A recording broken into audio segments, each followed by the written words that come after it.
Today I have a very special guest, but before I get into it, please like, share, comment, subscribe. And y'all, this is my last episode for season 5, and I think I picked the best person to end my season with. Y'all let me know. Okay, go ahead and introduce yourself. What it do? What's up? My name is Nate Banks. I am the owner of Banks Road Nails and Beauty, LLC, and I'm from San Francisco, thoroughbred. You are a Bay Area child. You Okay, dig? So how did you get into being a nail technician, nail artist? Ooh, that is a long and detailed. Give me the cliff notes. So I started getting into nails when I left corporate. Mm-hmm. So when I was in corporate, it just wasn't working for me. It started getting to a point where I started getting agitated.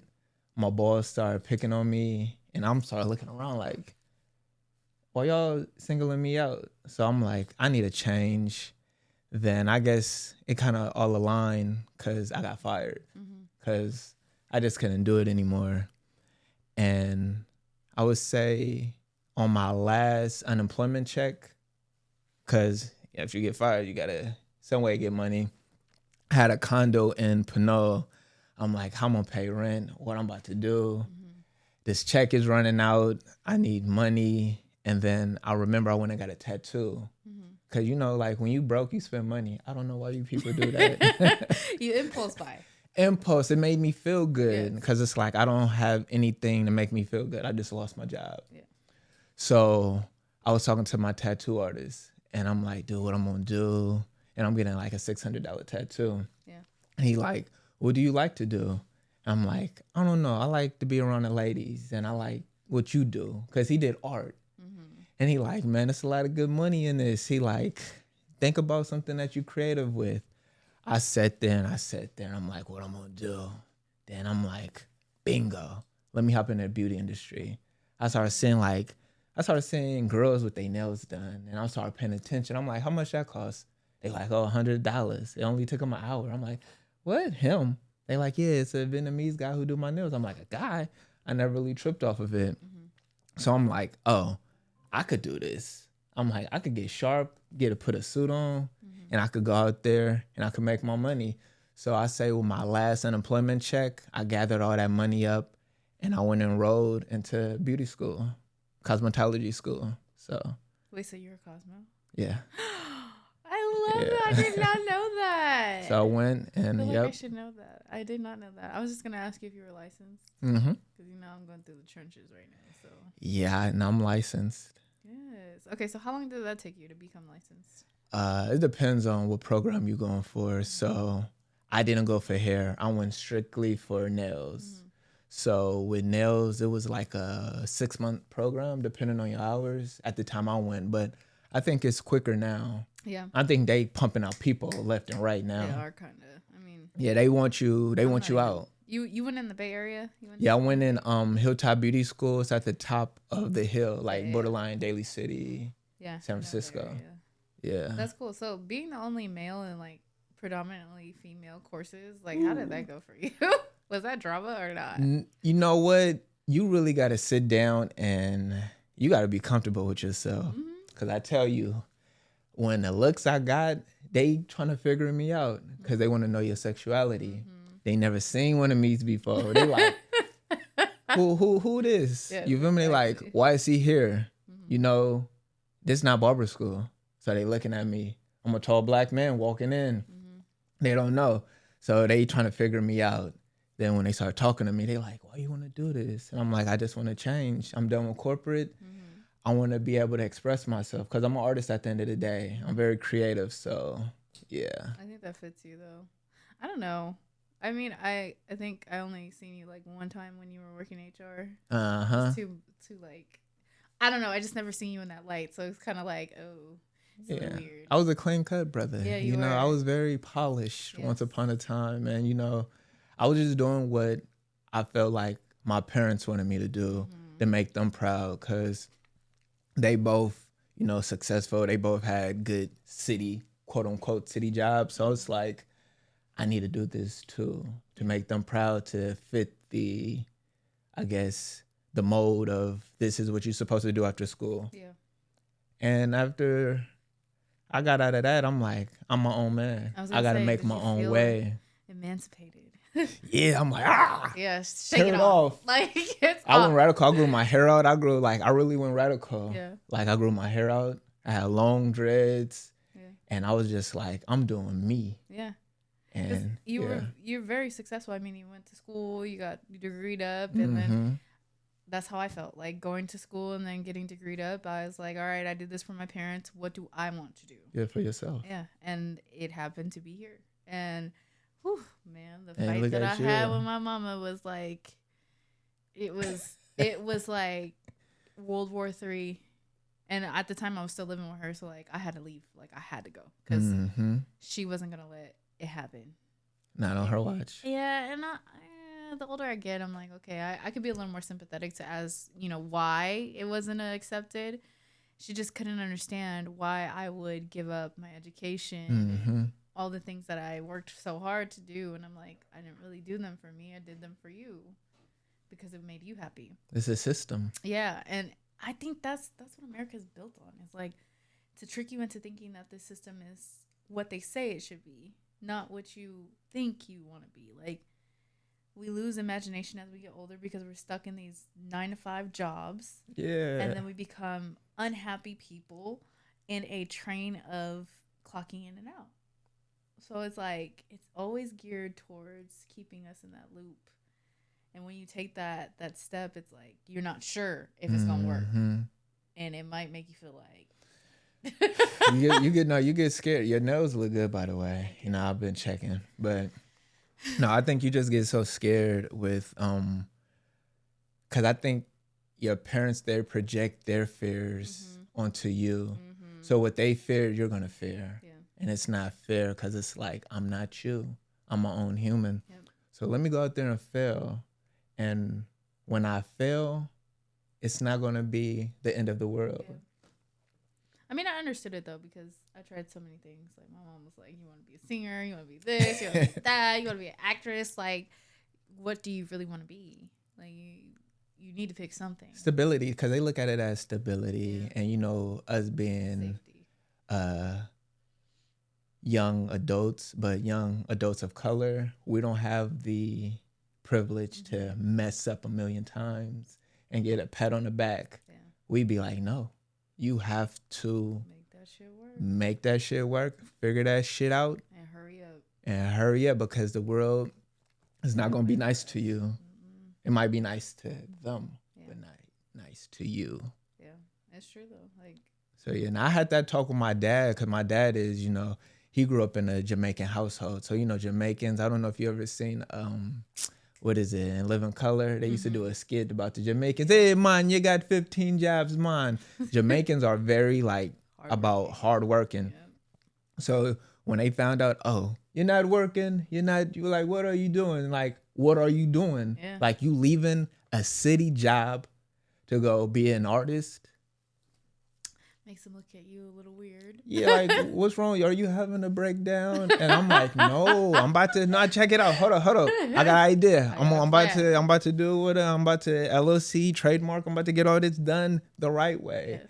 Because I'm seeing a model that the Vietnamese did and they became so successful at it. And I'm like, why can't we do that? We can. And I know some gangster Vietnamese dudes who tatted up.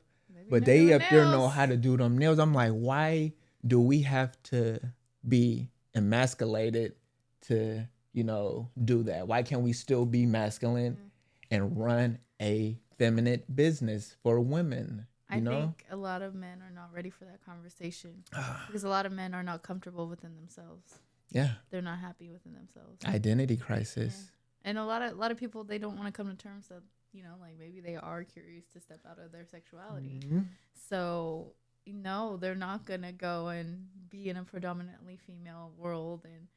But if you think about it, lingerie was created by a man. Joe Nails was created by a man. Yes, I just learned that. I just learned that. And then fucking gynecology was created by a man.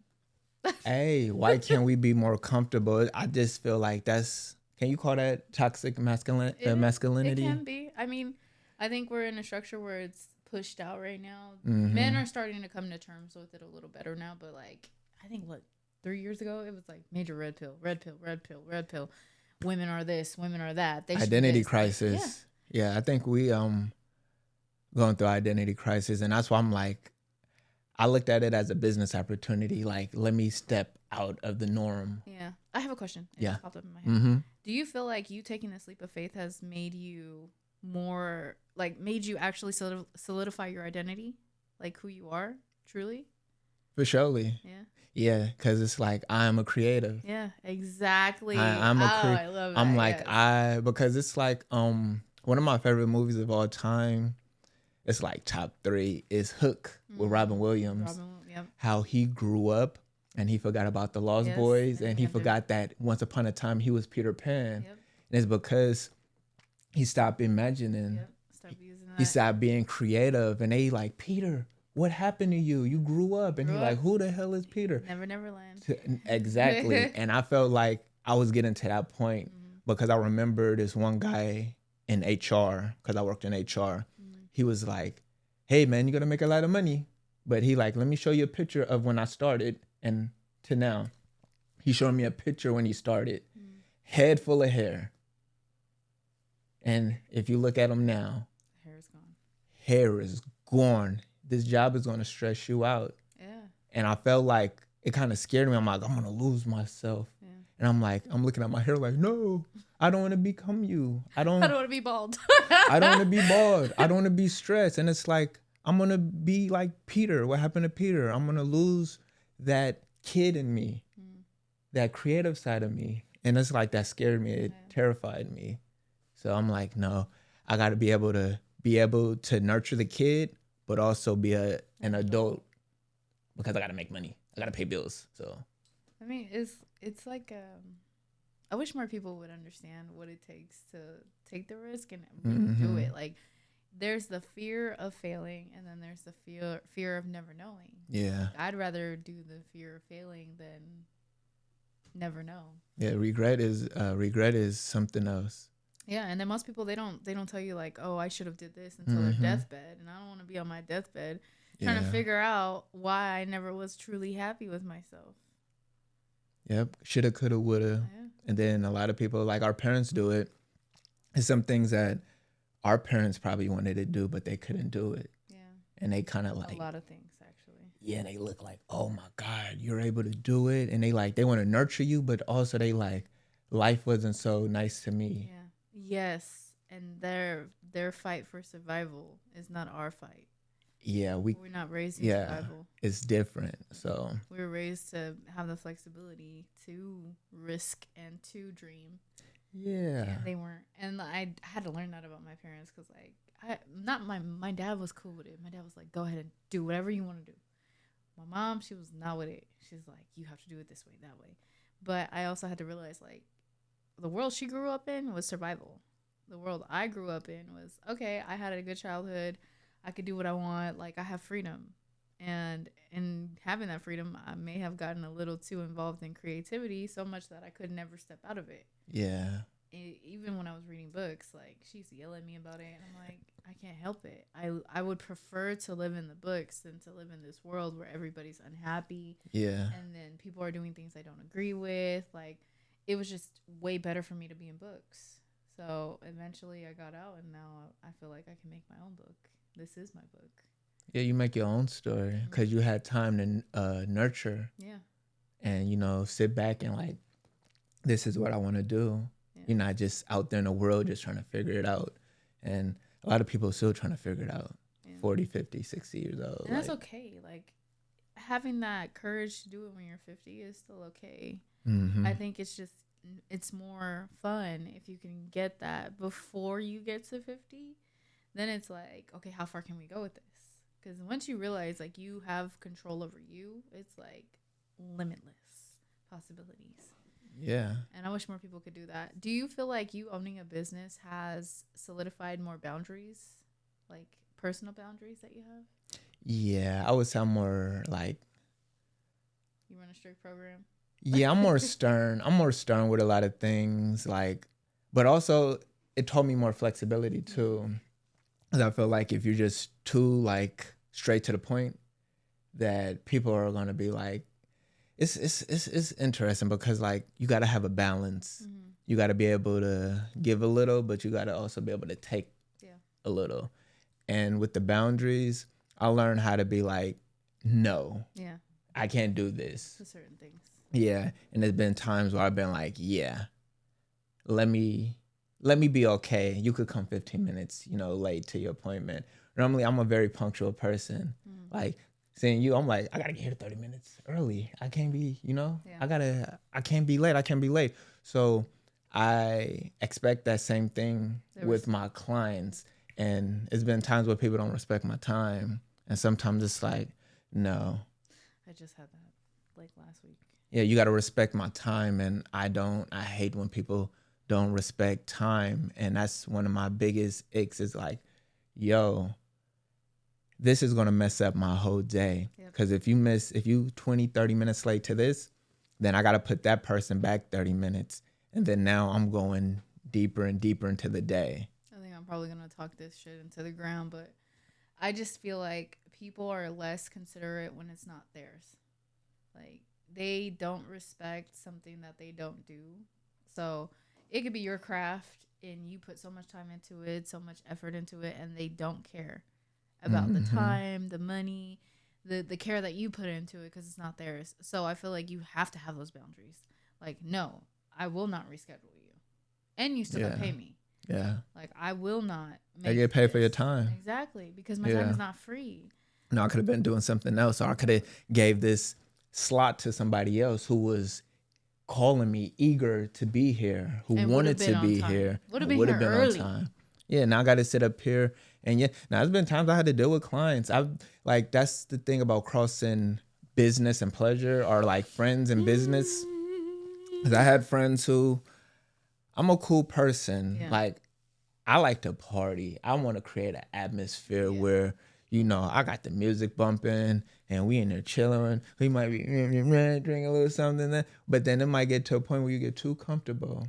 And now you think you're my best friend. No. And now you think you could talk to me or say things to me that if you didn't know me, you would never even said to me. You get what I'm saying? So now you're just a little bit too comfortable. So yeah, with the boundaries, I stopped the alcohol. Yeah, I was going to say alcohol. You might get I serve wine. Yeah. You get a half a cup. But see, those are things you have to learn along the way. Nah, you got to learn. You got to go through the trial and errors because I lost friends because it's like, and then I had to learn for myself about not mixing the business with the pleasure because it's been like, we up there talking, we might get into a discussion. And it's been times where, because you got to think, being in a salon is very intimate. Mm-hmm. So you're sitting down with me for 2 hours. And say the first, and I don't know what it is about the salon. People just want to tell you their whole life story. Yeah, it's Gossip Central. And I'll be like, why are you telling me this? You feel me? I don't want to know this. But there's been times where we sat down and I try to make it a rule. No politics, no race, no sexual orientation. It's 4 things, 4 things you don't talk about, And it's like, sometimes we get into those things. And there's been times where I'm looking at them like, oh, them your views? Or they might be looking at me because I'm up here just blah, blah, blah, blah, blah, blah, yapping at my mouth. And I'm just saying, I don't like this, I don't like that. And then I'm like, oh, nah, Nate, why you say that, dog? Because now I like to run back my conversations because you could feel when the tension is weird and you be like. Shifts from fun to. Yeah, and I had clients, they might have said something and you could just feel it and you be like, you said something I didn't like because we got too deep. Yeah. But it's kind of hard, which I've been learning I've been doing better. It's been like surface level conversations. But it's like, I'm an Aries. I'm passionate. I want to get in deep. Let me know about you. Who are you? What makes you tick? How you think? I think that's my fear, though, is like being in the beauty industry, you want to relate to your customers and your clients, but like I don't want to be too relative because I'm not your friend. I'm not your friend. You can tell me whatever you want to tell me. I'm going to try not to tell you too much about me. Yeah. Yes, because It sounds worse than it actually is. It's just some spaces are meant for the customer or the client to unload, and then you just let it go, let it fly out. And I've been having a problem with that too. What do you mean? Taking home. Oh, you don't leave it there because, like, I guess I've been learning more about myself. Yeah. Like, I'm an empath. Yeah. And it's like I never wanted to be an empath. I wanted to be cold. Like, I don't care. But some things has been like things that have been told to me in secrecy or just out of, confidentiality. It's like, I know these things now. Yeah. Why did you tell me this? Yeah. And it's like, it's sad, when you be learning about some people, and it's like, they told me because they just wanted to share. Because, like, some people hold it in so much, it's nobody else they could talk to. Like, that's why they say a stranger on the street would, have more empathy for you than your own family or your best friend, your girlfriend, your boyfriend, whoever, because they don't care. But some people, like, they listen, like, damn, you went through that? So I get why some people just tell me everything. But sometimes I got to take this home and then... You journal? I used to journal, not as much. You probably need to journal a little bit. Sorry. Yeah, get back to it. You got to empty it somewhere. I mean, I get it, taking it home with you because you're in the beauty industry. Yeah. Your job is to make them feel comfortable, make them feel, at ease to have their service done, but to come back too. So we want to be relatable. But I do see the downfall of that is you are still human and you still got to go home. I am not Superman. I might look like Superman. Not the pose. But I'm not Superman. I am a human. And but no, I love it because I got great clients. Like, even I meet people from all walks of life. Like, my client today, she's from South Africa. I've been here for 2 months. Wow. And, at first, we kind of like bump heads. Because she's like, I've been calling you, blah, blah, blah, blah, blah. Why haven't you been picking up? Don't call what? Yeah, and I'm like, ma'am. I'm like, hold up. I have a booking app. You don't book through the app? Yeah. And, I don't know how to work it. And I'm like, okay. And then it's like, I'm not lying to you. Like, why aren't you taking my appointment? Then I'm looking at her like, hold up. Like, no. Then I kind of like... Too much going on right now. Be patient. Yeah. I met her today, finally. Cool as hell. Yeah. I'm like, I like you. You cool. Because I'm understanding, like, you come from a whole... Culture. Yeah, so it's like, you're probably just more like, see me now. And I'm up here like, you got to be nice to me. Yeah. You get more bees with honey. You get what I'm saying? But, like, yeah, I love it. Like, meeting new people, and you just hit it off because now you start knowing more about, like, why are you here? Yeah. What made you come to this country? What are you looking to get out of this country? Like, why did you come to America? Yeah. Well, speaking of that, how do you deal with a difficult client, though? A difficult client. Sometimes if it's too difficult and it's like a relationship. If you can't do it anymore, you just got to break up with them. You got to just... How do you break up with your clients? I got to know this. How do you break up with them? You send them a text message. Oh. Yeah, I do it over text because, like...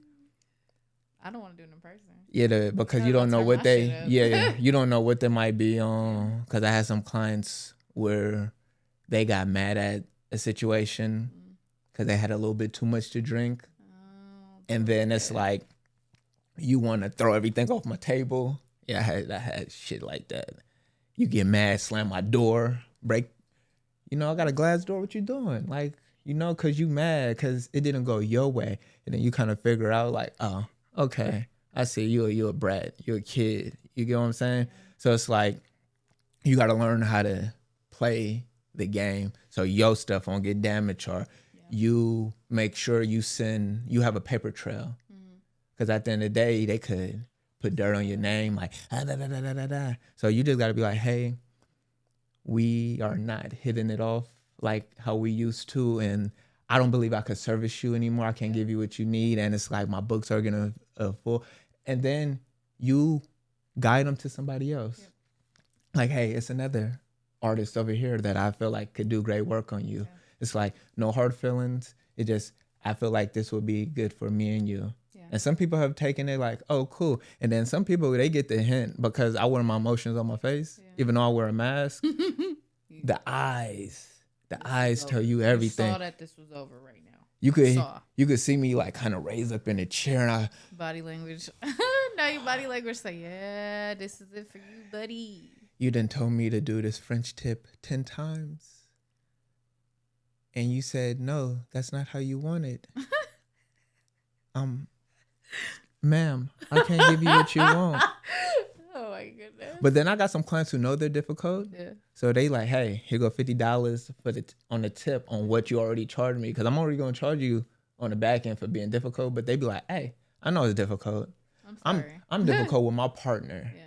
So I know that I'm a a headache. So here goes some extra money. Yeah. Oh, I gave you a rough time, Nate. Here go $100. And I'd be like, you might be worth it. And I'd be like this. I'd be, ooh, I feel better. Okay. Whatever. I'm like, okay, give me a hard time again. No, don't give me no hard time.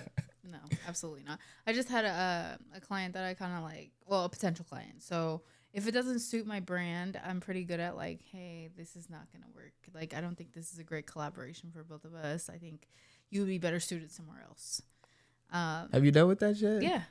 I just dealt with it the other day. I'm about to deal with it today later on. It's just certain things that I feel like I take pride in what I do. So if it's not fitting for my brand or for me or what I do, I have no problem with saying like, hey, this is not working for me. Mm-hmm. I have had moments where like, if somebody has clout and I'm like, this was like in the past, somebody has clout and I'm like, oh my God, I need you. Yeah. But in all actuality, a lot of people buy their followers and clout doesn't necessarily mean that I'll get it. It just means you have it. It's a popularity contest. Like, it might be cool for the moment, but you'll be a moment. I want somebody that's going to be more than a moment. I want a legacy. Yeah. So it's more endearing to me and like more investment to actually have someone that is the actual business owner, has clients, has built up that reputation of success to actually bond with. Yeah. Like, that is more meaningful to me. So some people I've turned away and I'm like, yeah, no. Like, or people are writing me these paragraphs. For a minute, they thought I was a record label. I can't tell you how many people sent me their music, which I'm very appreciative of. A lot of your music I probably won't listen to, but like, thank you for trusting me with your mixtapes and stuff like that. So they trying to get on. Don't think that I don't see it. Like, some of y'all I listen to, some of y'all I don't. So sorry, but I'm not a record label. So I have to remind people that like, I've done a lot of artists on my show. I've hosted a lot of people, but these are all creatives. Mm-hmm. These are all successful people in my eyes, or in their eyes. They have a good story behind their success. So, question for you. What is your definition of success? Ooh, definition of success. Yeah. I like that question. I think my definition of success is fearlessness. I feel like people look at success different. Mm-hmm. Some people look at money. Mm-hmm. Some people look at family. But I feel like being fearless, meaning that you did everything that you wanted to do without a roadblock, a mental, because I feel like we are our own worst enemy. Mm-hmm. Like, forget the government, forget all these other things that we like, oh, this is stopping me. Forget your parents. At the end of the day, you are your own person. Nobody's going to save you. Mm-hmm. And you could destroy your whole life because of a thought. Because you're keeping up with the Joneses, you're doing this and that. So to me, I feel like I'm successful because I didn't care what anybody thought of me. I was fearless because like I could have went and used the high school mentality of like, oh, what are my peers going to think of me? Oh, all the homies going to think I'm gay because I'm doing nails, Like, I don't have any money, because I use my last dollars to invest in this. Like, how I'm going to pay rent, how I'm going to do this.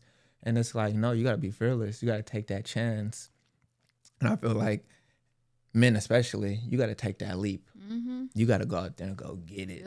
You got to go like, nah, that is success. Whether it fails, because guess what? It's like bodybuilding or working out. You're building the repetition where it's like you building a callus. So let's use that. I'm building a callus. So it's like, I'm going to be able to go at it again and again and again. You're gonna get to it eventually. Maybe not on the first time, the second time, but that's success to me. Being fearless to keep going at it and at it. until it's like till you obtain it. Yep.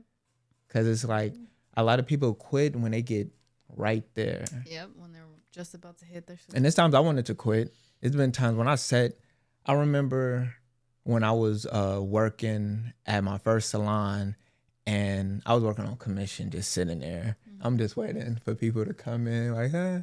And they would throw me, like, you know, the people who just wanted manicures or people who just wanted simple acrylics and everything. And I remember this one lady, she was like, he ain't doing my nails. Because I was new, so I was nervous. Yeah.